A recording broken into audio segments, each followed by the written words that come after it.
JKSSB previous year questions की बात करेंगे जो हम सीरीज स्टार्ट कर चुके थे। साइंस का सेट 1 हम डिस्कस कर चुके थे। आज की इस वीडियो में सेट 2 डिस्कस करने वाले हैं।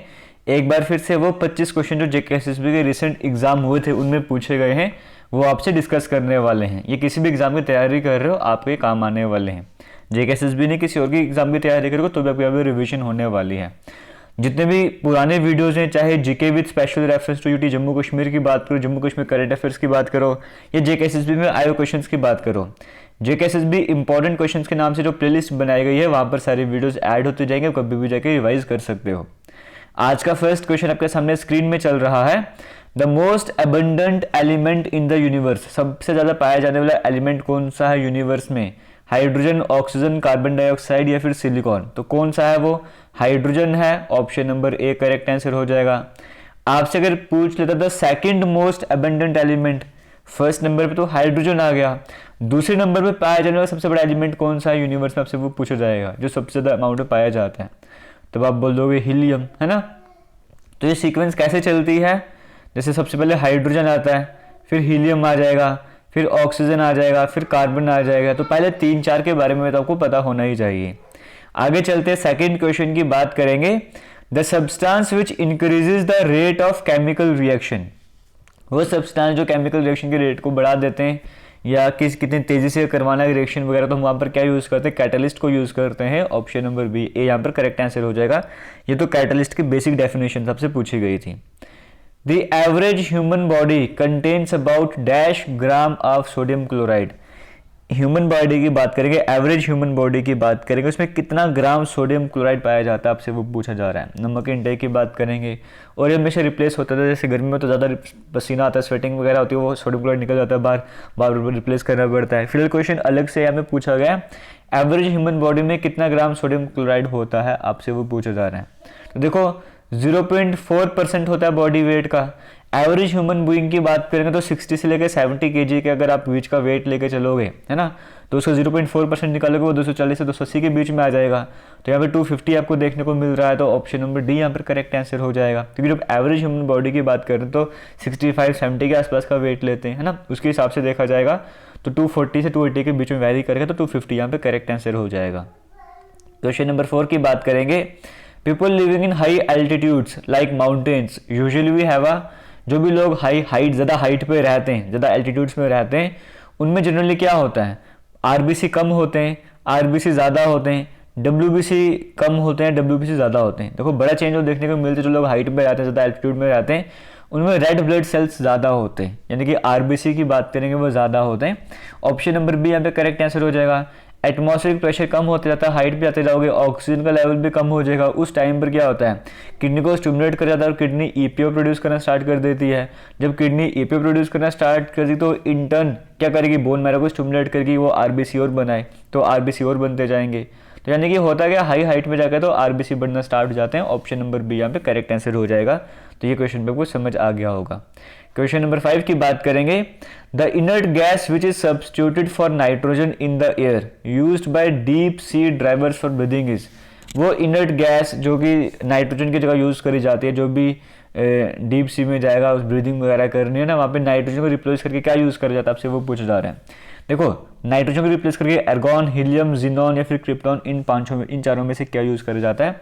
तो वहाँ पर हीलियम को यूज करा जाता है, क्योंकि देखो अगर नाइट्रोजन को यूज करेंगे, नाइट्रोजन तो ज़्यादा सोल्यूबल है ब्लड में, हमें एक ऐसा चीज़ जो ब्लड में कम सोल्यूबल हो तो वो हीलियम हम यूज़ करेंगे, वो कम सोल्यूबल होती है ब्लड में।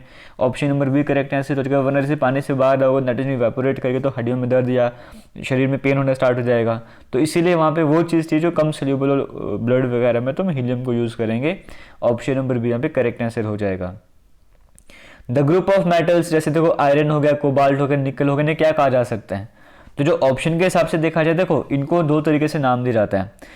एक तो इनको आयरन ट्राइड के नाम से भी जाना जाता है, क्योंकि ट्राइड 3 का ग्रुप है और आयरन की तरह सिमिलर प्रॉपर्टीज देखने को मिलती हैं, इसलिए Fe मतलब आयरन, CO मतलब कोबाल्ट, Ni निकल को आयरन ट्राइड भी कहा जाता है।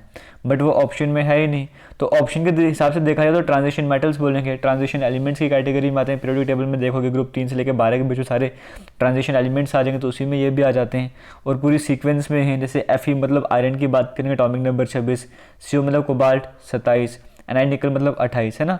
तो सीक्वेंस में आ रहे हैं, तो ट्रांजिशन मेटल्स इन्हें कह देंगे। ऑप्शन नंबर ए यहाँ पे करेक्ट आंसर हो जाएगा। और देखो जैसे साइंस का सेट 1 था, आज साइंस का सेट 2 है, क्या पता जब आप वीडियो देख रहे हो तब कंप्यूटर का 2-3 सेट भी अपलोड हो गए हो, या इंडियन हिस्ट्री के 2-3 सेट और अपलोड हो गए हो जो एग्ज़ाम में ऑलरेडी आ रहे हैं। ये सभी जो क्विज़ की फॉर्मेट में हम टेस्ट सीरीज़ में अपलोड करते जा रहे हैं। टेस्ट सीरीज़ जो है वो VLW के नाम से है। डिस्क्रिप्शन बॉक्स में कमेंट सेक्शन में लिंक मिल जाएगा, वहाँ पे जाके ज्वाइन कर लो। अगर आपने VLW यानी कि पंचायत सेक्रेटरी का फॉर्म लगाया तो फुल लेंथ मॉक टेस्ट भी आपको वहाँ पर मिलेंगे। अगर उसका फॉर्म नहीं लगाया, JKSSB की किसी और एग्जाम की तैयारी कर रहे हो, जम्मू एंड कश्मीर की अलग से फोल्डर बना है, वहाँ पे जम्मू एंड कश्मीर से रिलेटेड टेस्ट होंगे। साइंस का अलग फोल्डर बना है, हिस्ट्री का अलग फोल्डर है, इंग्लिश का अलग फोल्डर है, मिक्स टेस्ट का अलग फोल्डर है, करंट अफेयर्स का अलग फोल्डर है। हर एक फोल्डर में उस फोल्डर के नाम के, जैसे इंग्लिश तो इंग्लिश के टेस्ट वहाँ पर देखने को मिलेंगे। इस तरीके से ये टेस्ट सीरीज़ आपके लिए बड़ी इंपॉर्टेंट रहने वाली है। एक टेस्ट को 5 बार, 10 बार, 15 बार, 20 बार, 25 बार, 30 बार अटैम्प्ट करते रहो जब तक आपका एग्जाम नहीं आता। उसे हो गया। आप जैसे यहाँ पे वीडियोस देख रहे हो, ये जो वीडियोस नहीं भी देख रहे हो, कुछ ऐसे क्वेश्चंस हैं, कुछ ऐसे टेस्ट हैं, मैक्सिमम टेस्ट ऐसे जो मैं वीडियोस में नहीं करवा रहा, सीधे वहीं पे अपलोड कर रहा हूँ। आप उनको बार बार अटैम्प्ट करोगे, आपको क्वेश्चंस याद हो जाएंगे। किसी भी एग्जाम की तैयारी करोगे आपके लिए मोस्ट इंपॉर्टेंट वो रहने वाले, क्योंकि क्वेश्चंस वहाँ पर वो होते हैं जो किसी न किसी एग्जाम में आए होते हैं, कुछ क्वेश्चन एक्सपेक्टेड होते हैं। तो यहाँ पे फिलहाल इस क्वेश्चन की बात करेंगे, ट्रांजिशन मेटल यहाँ पे करेक्ट आंसर हो जाएगा। क्वेश्चन नंबर 7 की बात करेंगे, the element common to all acids, वो एलिमेंट जो सभी एसिड्स में कॉमन रहता है वो कौन सा हो जाएगा। देखो हाइड्रोजन, कार्बन, सल्फर या फिर ऑक्सीजन। अगर हम जनरली बात करेंगे हाइड्रोक्लोरिक एसिड बोलते हैं, HCl आ गया। सल्फ्रिक एसिड बोलेंगे, हाइड्रोजन आ गया, है ना। नाइट्रिक एसिड बोलेंगे, हाइड्रोजन आ गया। तो कॉमन एलिमेंट कौन सा देखने को मिल रहा है, हर जगह आपको हाइड्रोजन देखने को मिल रहा है। Option number A correct answer हो जाएगा। क्वेश्चन नंबर 8 की बात करेंगे, non stick utensils, non stick के जो कुकिंग यूटेंसिल्स होते हैं उसमें किसकी कोटिंग करी जाती है, आपसे वो पूछा जा रहा है। क्या उसमें ब्लैक पेंट की कोटिंग करी जाती है, PVC की, टेफ्लॉन की या पॉलीस्टीरीन की, किसकी कोटिंग करी जाती है। देखो टेफ्लॉन की कोटिंग करी जाती है। ऑप्शन नंबर सी यहाँ पे करेक्ट आंसर हो जाएगा। किसी किसी एग्जाम में टेफ्लॉन की जगह PTFE लिखा होगा, है ना। जैसे PVC लिखा है, यहाँ पे फुल फॉर्म नहीं लिखी है, तो PTFE लिखा होगा, तो PTFE मतलब क्या हो गया, टेफ्लॉन, क्योंकि पूरा नाम क्या है, पॉली टेट्रा फ्लोरो इथाइलिन, है ना। तो वहाँ से PTFE भी पूछ सकता है, टेफ्लॉन भी, कुछ भी बोल सकता है। आपको तीनों टेफ्लॉन और PTFE ये दोनों वर्ड याद रखना, फुल फॉर्म तो अपना बन ही जाएगी। तो ऑप्शन नंबर सी यहाँ पर करेक्ट आंसर हो जाएगा। आगे चलते हैं, क्वेश्चन नंबर 9 की बात करेंगे, permanent hardness of water may be removed by the addition of. अगर आपको वाटर की परमानेंट हार्डनेस को रिमूव करना है तो क्या ऐसा है जो आप ऐड करोगे तो वाटर की जो हार्डनेस होती है परमानेंट, एक होता है टेम्परेरी परमानेंट, परमानेंट हार्डनेस की बात करें उसे रिमूव करने के लिए क्या वहाँ पर ऐड करना पड़ेगा, आपसे यहाँ पर ये पूछा जा रहा है। तो देखो sodium carbonate, alum, potassium permanganate या फिर लाइम, क्या हमें ऐड करना पड़ेगा। तो हमें वहाँ पर ऐड करना पड़ेगा Na2CO3 यानी कि सोडियम कार्बोनेट की बात करेंगे मैं, वो ऐड करना पड़ेगा ना। वॉशिंग सोडा भी कहते हैं, सोडा ऐश भी कहते हैं। तो ऑप्शन नंबर ए यहाँ पर करेक्ट आंसर हो जाएगा। क्वेश्चन नंबर 10 की बात करेंगे, मोस्ट सोल्यूबल इन वाटर, जो सबसे ज़्यादा सोल्यूबल होता है वाटर में वो क्या है इन चारों में से, कैम्फर, सल्फर, कॉमन सॉल्ट या शुगर। बड़ा सिंपल सा क्वेश्चन है, हो सकता है आप में से कई सारे कॉमन सॉल्ट कर दोगे यहाँ पे सेंस लगा के, लेकिन यहाँ पे जो करेक्ट आंसर है वो शुगर हो जाएगा।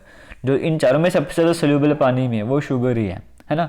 अगर कैम्फर की बात करेंगे ये भी सोल्यूबल इतना होता ही नहीं है, सल्फर तो इनसोल्यूबल है, वो तो हो गए नहीं, कॉमन सॉल्ट भी हो जाएगा लेकिन उससे ज़्यादा शुगर होता है, तो शुगर ऑप्शन नंबर डी यहाँ पे करेक्ट आंसर हो जाएगा। Diamond is an allotropic form of, diamond किसकी एलोट्रॉपिक फॉर्म है, 4 ऑप्शन आपको दिए गए हैं। तो जर्मेनियम, कार्बन, सिलिकॉन या फिर सल्फर, तो किसकी होती है, कार्बन की होती है। Option number B correct answer हो जाएगा ना। अगर हम बात करें कार्बन की प्योरेस्ट क्रिस्टलिन एलोट्रॉपिक फॉर्म, तो वो कौन सी हो जाएगी, वो डायमंड ही होती है। ऑप्शन नंबर बी यहाँ पे करेक्ट आंसर हो जाएगा। बाकी वीडियोस को शेयर ज़रूर करते जाना, 25 में से कितने मार्क्स आप क्या हैं वो भी ज़रूर बताइएगा। और एक काम ज़रूर करना, कमेंट सेक्शन में कमेंट करके बताना आप कौन से एग्ज़ाम की तैयारी कर रहे हो। जिस भी एग्ज़ाम की तैयारी कर रहे हो उस एग्ज़ाम का नाम ज़रूर मेंशन करना। मैं देखूंगा कितने स्टूडेंट्स ऐसे जो किसी पर्टिकुलर एग्ज़ाम की तैयारी कर रहे हैं, फिर उसके हिसाब से भी क्वेश्चंस में एक्सपेक्टेड क्वेश्चंस लाना स्टार्ट करूँगा। आगे चलते हैं, 12वें क्वेश्चन की बात करेंगे, which metal pollutes the air of a big city, कौन सा मेटल ऐसा है जो मैक्सिमम एयर पोल्यूशन का कारण बनता है। ये 4 ऑप्शन जो दिए गए हैं आपको इनमें से बताना है, तो वो हो जाएगा लेड। ऑप्शन नंबर सी यहाँ पे करेक्ट आंसर हो जाएगा। क्वेश्चन नंबर 13 की बात करेंगे, विटामिन बी जो है वो किस में सोल्यूबल होती है, आपसे वो पूछा जा रहा है। तो देखो विटामिन बी, देखो दो नाम है विटामिन बी जो अलग अलग B1 B2 इस तरह से ना, विटामिन बी वाली सीरीज ले लो या विटामिन सी की बात कर लो, ये दोनों ऐसे हैं जो वाटर सोल्यूबल हैं। तो विटामिन बी पूछ ले, सी पूछ ले, वो वाटर सोल्यूबल, बाकी सारे क्या हो जाएंगे, फैट वाले आ जाएंगे। तो वाटर सोल्यूबल तो विटामिन बी है, option number A correct answer हो जाएगा। क्वेश्चन नंबर 14 में कहा गया विटामिन ए, देखो ए बी तो हमने कर लिया ना, है ना, ए हो गया, डी हो गया, ई हो गया, के हो गया, ये सारे कौन से हो जाएंगे, फैट सोल्यूबल। तो ऑप्शन नंबर बी यहाँ पे करेक्ट आंसर हो जाएगा, क्योंकि अभी ना ही बी है ना ही सी है। अगर बी या सी होता तो मैं वाटर बोल देता, बाकी जो भी हो जाएगा मैं फैट बोल दूंगा। तो ऑप्शन नंबर बी यहाँ पे करेक्ट आंसर हो जाएगा।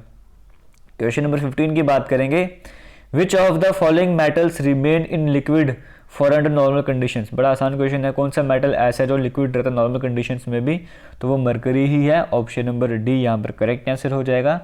आगे चलेंगे, क्वेश्चन नंबर 16 की बात करेंगे, वॉशिंग सोडा किसका कॉमन नेम होता है, अभी डिस्कस किया था, सोडियम कार्बोनेट, सोडियम बाइकार्बोनेट, अच्छा ठीक है, सोडियम कार्बोनेट हो जाएगा, option number A correct answer हो जाएगा, अभी डिस्कस भी करा था। आगे चलते हैं, नॉइज़ या फिर नॉइज़ पोल्यूशन की बात करेंगे, इसे किस में मेजर करा जाता है, डेसिबल में मेजर करा जाएगा, ऑप्शन नंबर सी यहाँ पे करेक्ट आंसर हो जाएगा। कौन सी लेयर ऐसी जो अर्थ को प्रोटेक्ट करती है हार्मफुल रेज से, सन की हार्मफुल रेज से प्रोटेक्ट करने का काम करती है, वो ओजोन लेयर। तो ऑप्शन नंबर बी यहाँ पर करेक्ट आंसर हो जाएगा, है ना। आगे चलते नेक्स्ट क्वेश्चन की बात करेंगे, pH is an abbreviation for, pH किसकी शॉर्ट फॉर्म है, यानी कि पीएच की फुल फॉर्म का वो बताना है, पोटेंशियल ऑफ हाइड्रोजन, तो वो कहीं पे देखने को मिल रहा है, पोटेंशियल मतलब पावर, तो power of hydrogen, option number A यहाँ पे करेक्ट आंसर हो जाएगा। वीडियो को शेयर जरूर करते जाओ जितना हो सकता है, वीडियो को शेयर करते जाओ और बताते जाओ कि आप क्या चाहते हो, कौन से सब्जेक्ट पर एक सेट तैयार किया जाए। नेक्स्ट वीडियो जो है, जैसे अभी साइंस पर बना रहा हूँ, क्या नेक्स्ट वीडियो भी साइंस के प्रीवियस ईयर क्वेश्चन का सेट आपके सामने लेकर आऊँ, या कंप्यूटर का या किसी और टॉपिक का आप चाहते हो, तो वो भी जरूर बता देना कमेंट सेक्शन में। फिलहाल चलेंगे क्वेश्चन नंबर 20 की बात करेंगे, which of the gas is not known as greenhouse gas. आप अगर क्वेश्चन जल्दी पढ़ोगे तो मीथेन बोल दोगे, लेकिन बोला है यहाँ पर कौन सी गैस ऐसी है जो मीथेन ग्रीन हाउस गैस की कैटेगरी में नहीं आती है, यहाँ पे नॉट क्लियरली मेंशन करा गया, तो इस बात का ध्यान देना है। तो हाइड्रोजन हो जाएगा, ऑप्शन नंबर ए यहाँ पे करेक्ट आंसर हो जाएगा। विच of the following is a non metal, कौन इनमें से ऐसा है जो कि नॉन मेटल है, जो लिक्विड रहता है रूम टेम्परेचर में। अब यहाँ पे नॉन मेटल की बात कर रहे हैं, देखो नॉन मेटल एक ही है जो लिक्विड रहता है रूम टेम्परेचर में, वो ब्रोमीन हो जाएगा, ऑप्शन नंबर बी यहाँ पर करेक्ट आंसर हो जाएगा। क्वेश्चन 22 की बात करेंगे, द एवरेज एडल्ट की बात करें, कितना वॉल्यूम होता है लीटर्स में, वो पूछा जा रहा है, तो 5 से 6 लीटर होता है ना। तो ऐसे जो आंसर दिया गया था एग्जाम में वो 5 था, हमें 5 ही करेंगे, ऑप्शन नंबर ए यहाँ पे करेक्ट आंसर हो जाएगा। और बाकी अगर आप एसएससी एग्जाम की तैयारी कर रहे हो तो डिफेंस एंड एसएससी एग्जाम के नाम से हमारा यूट्यूब चैनल है, आप वहाँ पे भी जाके विजिट कर सकते हो, वहाँ पे भी वीडियोस आ रही हैं एसएससी एमटीएस के लिए, यानी कि एसएससी एग्जाम की तैयारी कर रहे हो। और दूसरी तरफ हमारे बाकी सोशल मीडिया हैंडल्स जो हैं वो जेके लेटेस्ट इन्फो के नाम से हैं, आप वहाँ पे जाके हमें फॉलो कर सकते हो, और टेलीग्राम भी जेके लेटेस्ट इन्फो के नाम से ही है। इलेक्ट्रिक बल्ब फिलामेंट की बात करेंगे, वो किसका बना होता है, बड़ा कॉमन सा क्वेश्चन है, टंगस्टन का, option number D correct answer हो जाएगा। वल्कनाइजेशन में बात करेंगे, वल्कनाइजेशन के प्रोसेस में, एक सेकंड रुक जाओ, चलिए वल्कनाइजेशन की बात करेंगे तो नेचुरल रबर की बात करेंगे, उसे किससे हीट करा जाता है, आपसे वो पूछा जा रहा है, तो सल्फर से हीट करा जाता है, option number C correct answer हो जाएगा। और आज के लास्ट क्वेश्चन की बात करेंगे, which of the following is a protein, इनमें से ऐसा क्या है जो प्रोटीन है, तो वो नेचुरल रबर है, स्टार्च या सेलुलोज है, इनमें से कोई भी नहीं। इसका आंसर जो है वो आपने कमेंट सेक्शन में बताना है, ये क्वेश्चन मैं आप लिए छोड़ रहा हूँ, अगर पता है तो कमेंट सेक्शन में बता दो, नहीं पता तो सर्च करके कमेंट सेक्शन में बता दो इनमें से प्रोटीन कौन सा है। तो आज के 25 क्वेश्चन का सेट यहाँ पर कंप्लीट हो गया। उम्मीद करता हूँ आपको वीडियो अच्छी लगी होगी। वीडियो में जो टारगेट है वो 1000 लाइक्स करके चल रहे हैं, उम्मीद करता हूँ वीडियो को लाइक करोगे और टारगेट अचीव करवाने में हमारी हेल्प करोगे। एक बार फिर से रिपीट कर रहा हूँ, इसी चैनल पर प्लेलिस्ट बनी है, कई तरह की प्लेलिस्ट हैं, एक जम्मू एंड कश्मीर यूटी के नाम से प्लेलिस्ट है, वहाँ पे जम्मू एंड कश्मीर से रिलेटेड वीडियोस देखने को मिलेंगी। जो ये वाली वीडियोस हैं जो मैं अभी आपको कवर करवा रहा हूँ, ये सब कुछ आपको मिलेंगी। जेकेएसएसबी इंपॉर्टेंट क्वेश्चंस के नाम से प्लेलिस्ट होगी, वहाँ पर जाकर आप ये वाली वीडियोज़ को देख सकते हो। बाकी किसी तरह का डाउट होगा कमेंट सेक्शन में कमेंट करके पूछ सकते हो। टेलीग्राम नहीं ज्वाइन करा अभी तक, डिस्क्रिप्शन बॉक्स में लिंक मिलेगा, जाकर टेलीग्राम ज्वाइन कर लो। कभी कोई नोटिफिकेशन आपके पास नहीं होती है या नहीं पहुंच पाती है तो मैं सारी वीडियोज़ वहाँ पे शेयर करता हूँ। कभी कोई अपडेट होगा, जैसे इस टाइम पर आपको जॉब अपडेट्स बताते रहता हूँ, तो उसके जो भी नोटिफिकेशन होते हैं ऑफिशियल नोटिफिकेशन वगैरह, वो सारे वहीं पर शेयर करता हूँ। थैंक यू, जय हिंद।